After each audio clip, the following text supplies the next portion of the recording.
এখানে আমার একটা স্টুডেন্টের কমেন্ট আছে এবং সে অনেকগুলো সমস্যার কথা বলেছে, যার মধ্যে এখানে দেখো 2 নম্বর সমস্যা সে বলেছে ঘুম কন্ট্রোল হচ্ছে না, অনেক বেশি ঘুমাচ্ছে, এখন আমি কি করব। ভাইয়াপুরা, তুমি 26 ব্যাচের স্টুডেন্ট হও বা এইচএসসি 27 ব্যাচের স্টুডেন্ট হোক বা তুমি যেই ব্যাচের স্টুডেন্ট হও না কেন, এই ঘুমের সমস্যাটা তোমরা অনেকে ফেস করো যে ভাইয়া পড়তে বসলে ঘুম আসে, মনোযোগ ধরে রাখতে পারতেছি না, একদম ঘুমের টোলে পড়ে যাচ্ছি, বাট হাতে ফোন নিলে বা অন্য কোনো কাজ চলে গেলে তখন আর ঘুম পায় না, পড়তে বসলেই ঘুম পায়। বাট ভাই আমি অনেক সিরিয়াস পড়ালেখা করতে চাই, তাহলে এখন আমি কি করব, কি সমাধান? তো তোমাকে প্রবলেম সলভ করার আগে আগে বুঝতে হবে যে প্রবলেমটা আসলে কোন জায়গায় হচ্ছে, কি কারণে তোমার পড়তে বসলে ঘুম আসতেছে। দেখো এখানে আমরা 3টা কারণ আইডেন্টিফাই করতে পারি। নাম্বার 1, প্রথম যে সমস্যাটা সেটা হচ্ছে অনিয়মিত ঘুম। তোমার ঘুমের কোনো সুনির্দিষ্ট সাইকেল নাই, তুমি যখন ইচ্ছে তখন ঘুমাচ্ছ।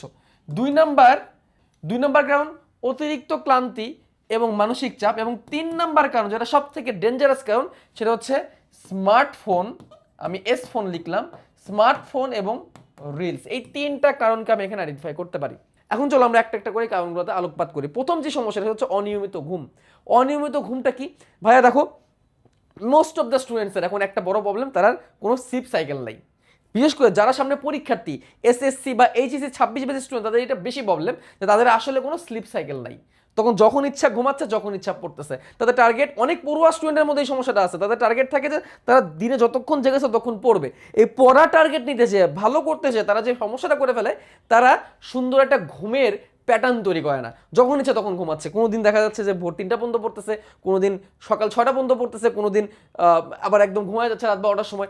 এভাবে করে তো হবে না, একটা পারফেক্ট টাইমে মেনটেন করতে হবে। সো দেখো ঘুমের প্রবলেম যখন তোমার তখনই ফিক্সড হবে যখন তোমার ডেইলি মিনিমাম 7 ঘন্টার একটা ঘুম কমপ্লিট হবে। তোমাকে যে যাই বলুক না কেন, অনেকে বলে না 4 ঘন্টা ঘুমাইলে হয়, 3 ঘন্টা ঘুমাইলে হয়, স্টুডেন্ট লাইফে এত ঘুম লাগে না, ইলন মার্কস এই করছে অমুক করছে, ইলন মার্কস দিনে 18 ঘন্টা 20 ঘন্টা কাজ করে 4 ঘন্টা ঘুমায়। ভাই এগুলো ফাও কথাগুলো বাদ দাও। ইলন মাস্ক কি করছে না করছে তোমার দেখার দরকার নাই, তোমার নিজের শরীর বাঁচাইতে হবে। আমরা একটা নর্মাল রেগুলার মানুষ, আমাদের 6 থেকে 7 ঘন্টা, আমি তো বলি 7 ঘন্টা, 7 ঘন্টার বেশি ঘুম আমাদের লাগবে, তা নাহলে ভাই ঠিক মতো শরীর চলবে না। সবাই যেখানে বলতেছে ঘুম লাগবে ঘুম লাগবে ঘুম লাগবে, সবাই যেখানে এখন বর্তমানে ঘুমকে গুরুত্ব দিচ্ছে, তা তুমি কেন এটাকে তুমি অবিশ্বাস করতেছো? এখন আর সেই সময়টা নাই। একসময় খুব হাইপ হইতো যে ইলন মাস্ক মাত্র 4 ঘন্টা ঘুমায় কাজ করে, এগুলো একসময় খুব হাইপ ছিল। বাট পরে মানুষ এগুলো নিয়ে গবেষণা করছে, ঘটে দেখছে যে আসলে ওই করতে গেলে মানুষ মারা যাবে। ঠিক আছে, তোমাকে 6 থেকে 7 ঘন্টা ঘুমাইতে হবে এবং বেস্ট হচ্ছে টানা ঘুমানো, এবং সেটা তুমি একটা পারফেক্ট টাইম করে ফেলো। আমি এখন তোমাকে যতই বলি রাতে তুমি তাড়াতাড়ি ঘুমাবা, সকাল সকাল উঠবা, তোমার অনেকে আছে সেই কথাটা তুমি মানবে না। আমি জানি তুমি অনেকেই মানবে না। তুমি 27 বছর স্টুডেন্ট, তোমাকে এখন থেকে এটা ঠিক করতে হবে, কারণ সামনে তুমিও বোর্ড পরীক্ষার্থী হবা, তোমাদের সিনিয়র ভাই আপুদের মতো চলে যাবা এবং তোমাদের অবস্থা সেদিকে যাবে। সো যারা 27 বছর স্টুডেন্ট আছে এখন থেকে স্লিপ সাইকেল ঠিক করো, আর যারা 26 বছর স্টুডেন্ট তাদের তো ঠিক করতেই হবে। 6 থেকে 7 ঘন্টা তোমাকে ঘুমাইতে হবে। এখন দেখো আমি হইলে বলতাম যে সকাল 7টার পরে আর ঘুমানো যাবে না। এখন তুমি যখনই ঘুমাও, এখন তুমি রাত 12টার সময় ঘুমাও, সকাল 7টায় উঠো, অথবা তুমি রাত 11টার সময় ঘুমায় সকাল 6টায় উঠো, অথবা তুমি রাত 10:30টায় ঘুমায় 5:30টায় উঠে নামাজ কালাম পড়ো, এটা বেস্ট। বাট তোমাকে সকাল 7টার পরে আর বিছানায় থাকা উচিত হবে না, কারণ এইটা করতে পারলে তোমার দেখবা জাস্ট বেশি না ভাই, তুমি জাস্ট 7টা দিন চেষ্টা করো, 7টা দিন তুমি ঠিকঠাক ঘুমায় যাও, 7টা দিন রাত 11টা বাজে তুমি মোবাইলটা দূরে রেখে সবকিছু বাদ দিয়ে তুমি শুয়ে পড়ো, তুমি দেখবো অটোমেটিক তোমার সকালবেলা ঘুম ভেঙে যাচ্ছে। 7 দিন ফলো করার পরে তোমার ঘুমের প্রবলেম চলে যাচ্ছে, তুমি পড়তে বসবে দেখবো তোমার ঘুম পাবে না। ট্রাস্ট মি, তুমি করে দেখো, আমি নিজে করছি, আমি আমার নিজের ঘুমের সমস্যা সলভ করছি। 7 দিন লাগবে ভাই, 7 দিনের মধ্যে তুমি তোমার ঘুমের যত সমস্যা আছে তুমি সলভ করে ফেলতে পারবা। জাস্ট তোমার সেই ইচ্ছা শক্তিটা থাকতে হবে যে আমি আমার মোবাইলটা দূরে রাখা সব কাজকর্ম বাদ দিয়ে রুমের লাইট টাইট সব বন্ধ করে আমি ঘুমাইতে যাবো রাতের 11টা বাজলে। 7 দিন লাগবে ঠিক করতে, ট্রাস্ট মি। 7 দিনের মধ্যে তুমি তোমার ঘুমকে ঠিক করে ফেলতে পারবা। তাহলে অনিয়মিত ঘুম বা অনিয়ন্ত্রিত ঘুমকে তোমার সলিউশনের মধ্যে আনতে হবে। এখন বলতে পারো ভাই আমি এখন রাত জেগে পড়ে, আমার কিছু করার নাই, আমাকে এখন রাত জাগতেই হবে। তা তুমি এখন কিভাবে করবা ভাই? ভোর 3টার সময় তুমি ঘুমাবা, 3টার সময় ঘুমায় তুমি সকাল কটায় উঠবা? 9টায় উঠবা বা 10টায় উঠবা? মাঝখানে তুমি ফজরের নামাজ কেমনে পড়বা? তো আমি তো এই পরামর্শ তোমাকে দিতে পারি না। অ্যাজ এ মুসলিম আমি তো তোমাকে এই পরামর্শ দিতে পারি না যে রাত 3টা ভোর 3টার সময় ঘুমাও, 3টার সময় ঘুমায় সকাল 10টার সময় উঠো, তোমার ঘুম কমপ্লিট হয়ে যাবে। হ্যাঁ, আর একটা পরামর্শ দেওয়া যেতে পারে যে ভোর 3টার সময় তুমি ঘুমাও, 3টার সময় ঘুমিয়ে আবার 5:30টার সময় তুমি উঠো, নামাজ পড়ো, নামাজ পড়ে আবার ঘুমাও। ভাই এইভাবে ভাঙা ভাঙা ঘুম তোমার সেই ঘুমের প্রবলেম রেখেই দিবে, তোমার ঘুমের প্রবলেম থেকেই যাবে। এই জন্য বলতেছি ভাই 7টা দিন চেষ্টা করো, 7 দিন পরে না হইলে তারপর তুমি তোমার নর্মাল রুটিনে ফিরে যাও। বাট এই 6 থেকে 7 ঘন্টা ঘুম তোমার রেগুলার লাগবে, যেই যাই বলুক না কেন। নিজেরাই এখন ইলন মার্কস বানানোর দরকার নেই, তুমি সাধারণ মানুষ হিসেবে থাকো, নিজের A+ নিয়ে আসো, নিজের ভালো রেজাল্টটা নিয়ে আসো। দেন অতিরিক্ত ক্লান্তি এবং মানসিক চাপ, যেটা 2 নাম্বার প্রবলেম, অতিরিক্ত ক্লান্তি এবং মানসিক চাপ। দেখো ভাই, তুমি সিরিয়াস স্টুডেন্ট, তুমি এখন পড়াশোনা করতেছো, এবং আরেকটা ব্যাপার আছে কি, পরীক্ষার আগে সবাই সিরিয়াস হয়ে যায়। যারা সারা বছর পড়ালেখা করে না তারাও পরীক্ষার আগে পড়াশোনা করে, আমি ছোটবেলা থেকে দেখে আসছি। ঠিক আছে, যেমন দেখা যেত যে যাদের রোল নাম্বারটা একটু পিছনে থাকে, তাদেরকে আমরা একটু দুর্বল স্টুডেন্ট বলি, তারাও দেখবো পরীক্ষার আগে পড়াশোনা করে। সো ওই পড়াশোনার কারণে ভাই দুর্বল স্টুডেন্ট থেকে ধরো ভারী স্টুডেন্ট সবারই অতিরিক্ত একটা ক্লান্তি আসবে, কারণ সে সারাদিন পড়ালেখা করতেছে বা সে পড়ালেখার মধ্যে আছে, তার একটা মানসিক চাপ তার মধ্যে তৈরি হবে। এই মানসিক চাপ ঘুম তৈরি করে। মানসিক চাপে ব্রেন কি করে জানো, ফাইট অর ফ্লাইট রেসপন্সে চলে যায়। ফাইট অর ফ্লাইট, করো অথবা মরো, এরকম টাইপের। ফাইট অর ফ্লাইট মানে কি, ফাইট মানে হচ্ছে তোমার ঘুমে একদম নষ্ট হয়ে যাবে, তোমার ঘুমাইতে ইচ্ছাই করবে না। ফ্লাইট মানে কি, অতিরিক্ত টেনশন, তোমার শরীর একদম নিস্তেজ হয়ে যাবে, তুমি ফ্লাইট মুডে যে তুমি যে ঘুমায় যাবা। তো অতিরিক্ত ক্লান্তি এবং মানসিক চাপ আসবেই। এরকম যখন আসবে, এটা সলিউশনটা কি? এই 2 নম্বর প্রবলেমের সলিউশনটা আমি যেটা করতাম খুব কাজে দিচ্ছে, সেটা হচ্ছে দমের ব্যায়াম। দমের ব্যায়াম, দমের ব্যায়াম মানে কি, যখন অতিরিক্ত ক্লান্তি আসবে, শরীর একদম নিস্তেজ হয়ে যাবে, ঘুম ঘুম পাবে, তখন কি করবা, জাস্ট 1 মিনিটের জন্য ব্রিদিংকে ফলো করবা। এটা 10 মিনিটের জন্য করতে পারলে ভালো, বাট 1 মিনিট এনাফ। 10 মিনিট হইলে ওটাকে মেডিটেশন বলে, 1 মিনিট করতে পারলে হবে। কি করবা, দম খেয়াল করবা। দম খেয়াল করা মানে হচ্ছে তুমি লম্বাভাবে নাক দিয়ে দম নিবা, তারপর মুখ দিয়ে দম ছাড়বা। দম নেওয়ার থেকে দম ছাড়তে একটু বেশি সময় নিবা। তাহলে লম্বাভাবে নাক দিয়ে একটা দম না, তারপরে আস্তে আস্তে মুখ দিয়ে দম ছাড়বা। দম নেওয়ার থেকে দম ছাড়তে একটু বেশি টাইম দিবা, যাতে করে কার্বন ডাইঅক্সাইড বেশি বের হইতে পারে। হ্যাঁ, ঠিক আছে, দম নিবা, দম ছাড়বা। তাহলে এরকম 30 সেকেন্ড করবা। নাক দিয়ে দম নিবা, মুখ দিয়ে দম ছাড়বা। এরপরে কি করবা, এরপরে 30 সেকেন্ড নাক দিয়ে দম নিবা বা নাক দিয়ে দম ছাড়বা। নাক দিয়ে লম্বা দম নিবা, এরপর আস্তে আস্তে বেশি সময় নিয়ে নাক দিয়ে দম ছাড়বা। এটা মিনিমাম 1 মিনিট, মিনিমাম 1 মিনিট করবা। এটা 10 মিনিট পর্যন্ত তুমি করতে পারো। 10 মিনিট পরে দেখবো তোমার শরীর একদম ফুরফুরা হয়ে গেছে। তুমি চাইলে এটা 30 মিনিট পড়ার পর এই কাজটা করতে পারো।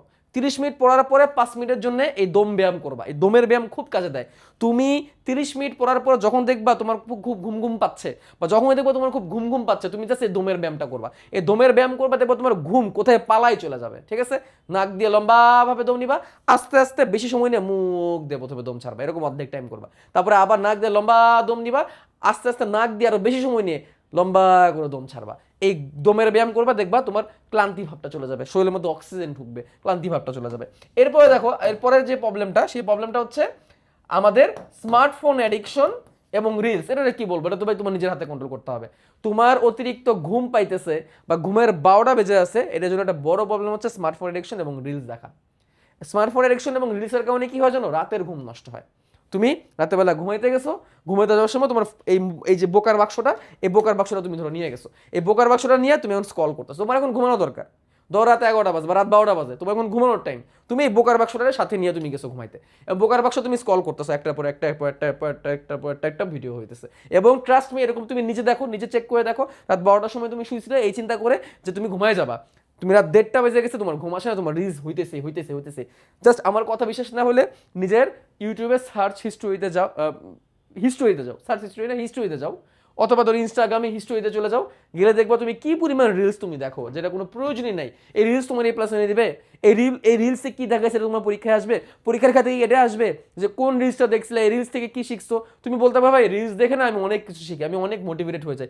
দরকার নেই তো ভাই তোমার মোটিভেশন, তোমার কিসের মোটিভেশন দরকার? তুমি সামনে পরীক্ষার্থী, তুমি পড়বা, এটাই তোমার সব থেকে বড় মোটিভেশন। তোমার কাছে সাজেশন আছে, অনেক কিছুই আছে, তোমার কাছে বেস্ট বেস্ট টিচার আছে, তোমার এত মোটিভেশন কি দরকার? তোমার একটাই কাজ, তোমার একটাই মোটিভেশন, তুমি পড়বা। এত রিলস দেখে তুমি কিসের মোটিভেশন নিবা? তুমি বলবা না ভাই আমি রিলস দেখে রাশিয়া ইউক্রেনের যুদ্ধ সম্পর্কে জানতেছি। ভাই এই যুদ্ধ তোমার পরীক্ষায় আসবে? পরীক্ষা আসে না হয় একটা কথা ছিল, পরীক্ষা তো আসবে না। তোমার রিলস বাদ, এই রিলস দেখতে যাই হয় কি রাতের ঘুম নষ্ট হয়। রাতের ঘুমটা যখন নষ্ট হয় তখন সেটা যে এফেক্ট করে দিনের বেলা এবং পড়াশোনা করার সময়। মোবাইলের ল্যাপটপের অনবরত যে ব্লু লাইট, এটা আমাদের ঘুম নষ্ট করে। তাহলে এই স্মার্টফোন অ্যাডিকশন এবং রিলস, এইটারে এখন একদম পরীক্ষার আগ পর্যন্ত কন্ট্রোলে আনতে হবে। নিজের সাথে প্রতিজ্ঞা নাও যে রিলস আমি দেখবো না, প্রয়োজন ছাড়া আমি রিলস দেখবো না। হ্যাঁ, একটা কাজ করতে পারো, দিনের একটা পার্টিকুলার টাইম তুমি ভাগ করে নাও, যে আমি দুপুরবেলা বা বিকালবেলা বা সন্ধ্যাবেলা এই 1 ঘন্টা আমি স্মার্টফোন বা ল্যাপটপ বা এগুলোর পিছনে ব্যয় করবো। এই 1 ঘন্টায়, এর বেশি আমার দরকার নাই। ভাই দিনে পাইতেছো মাত্র 24 ঘন্টা, এই 24 ঘন্টার মধ্যে তুমি 3 ঘন্টা দিবে রিলসে, 1 ঘন্টা টাইম আমি তোমাদের দিচ্ছি মোবাইল ফোন চালানোর জন্য, এটা তো অনেক বেশি দিয়ে ফেলছি। দিনের 24 ঘন্টার মধ্যে 1 ঘন্টা টাইম তুমি তোমার কোথায় দিয়ে দিচ্ছ, এই রিলসের পেছনে দিয়ে দিচ্ছ, তাহলে এক বছরে তুমি 365 ঘন্টা তুমি রিলসের মধ্যে দিয়ে দিচ্ছ। তুমি তোমার একাডেমিক কারিকুলামের তোমার ইন্টার লাইফের প্রায় 700-র উপরে ঘন্টা তুমি রিলসের পেছনে দিচ্ছ, স্মার্টফোনের পেছনে দিচ্ছ। এটা একটা অবান্তর ভাই, এটা একটা অবান্তর। তুমি চেক করে দেখো, যারা যারা বুয়েট মেডিকেল ঢাকা ভার্সিটিতে ফার্স্ট হয় তাদের জিজ্ঞাসা করে দেখো তারা কত ঘন্টা করে রিলস দেখছে, বেশিরভাগ উত্তর দিবে ভাই আমি আমার স্মার্টফোন বাদ দিয়ে দিছি। তাদেরকে তুমি জিজ্ঞাসা করে দেখো তারা কজন প্রেম করছে, গার্লফ্রেন্ড বয়ফ্রেন্ডের সাথে ডেটিং করছে, জিজ্ঞাসা করবা উত্তর দিবে কি, ভাই এগুলোর পিছনে আমি ঘুরি নাই, আমি আমার পড়াশোনা করছি। তাহলে এখন তুমি ভালো রেজাল্টও করতে পারবা, একটু স্যাক্রিফাইস করতে চাও না, তুমি ভালো রেজাল্ট চাও স্যাক্রিফাইস করতে চাও না, তুমি গোল্ডেন এ প্লাস পাইতে চাও একটু কষ্ট করতে চাও, তাহলে তো হবে না। এক মুখে তো দুই কথা বললে হবে না। তাহলে দেখো আমি এই প্রত্যেকটা প্রবলেম নিয়ে কথা বলবো। আপাতত আমি ঘুমের কন্ট্রোল নিয়ে কথা বলছি। অনেক বেশি ঘুমাচ্ছি, অনেক বেশি ঘুমানো ভালো, অনেক বেশি ঘুমানো ভালো, বাট সেটা পড়ার সময় না, সেটা নির্দিষ্ট সময়। তুমি অনেক বেশি ঘুমাচ্ছ তার মানে কি, যেই সময় তোমার যেই ঘুমটা দরকার, যেটা তোমার রাতের ঘুম দরকার সেটা তোমার পরিপূর্ণ হচ্ছে না। 6 থেকে 7 ঘন্টা তোমার টানা ঘুম হচ্ছে না, যার কারণে তুমি পড়তে বসলে ঘুমায় যাচ্ছ। অনেক বেশি ঘুমাইলে যে ভালো তা কিন্তু না, ঠিক আছে? সেই ঘুমটা একটা নির্দিষ্ট প্যাটার্নে একটানা হওয়া দরকার, ঠিক আছে? তুমি 2 ঘন্টা করে ঘুমাচ্ছ, তোমার তো কোয়ালিটি স্লিপ হবে না রে ভাই, ঠিক আছে? অনেক বেশি ঘুমানো খারাপ কিছু না, বা সেটা অনিয়ন্ত্রিতভাবে ঘুমানো খারাপ। তো আশা করি তুমি এই প্রবলেমগুলো বুঝতে পারছো, এই ঘুমের কন্ট্রোলের জিনিসটা বুঝতে পারছো। আমার মোটিভেশন কোনোটাই কাজ লাগবে না যদি তুমি এগুলো কথাগুলো মেনে না চলো। আর মেনে চললে তাহলে তো আলহামদুলিল্লাহ। ভিডিও যদি ভালো লেগে থাকে শেয়ার বাটনে ক্লিক করে নিজের টাইম লাইনে সেভ করে রাখো। আমি কথাটা বারবার বলি, প্রতি ভিডিওতে বলি, নিজের টাইম লাইনে সেভ করে রাখো, যাতে করে তুমি নিজে আবার এই ভালো ভালো ভিডিওগুলো দেখতে পারো এবং আমার ভিডিওগুলো পরে দেখবা আরও তোমার সামনে আসবে, এই টাইপের ভিডিও তোমার কাছে সামনে আসবে। ঠিক আছে? Thank you very much.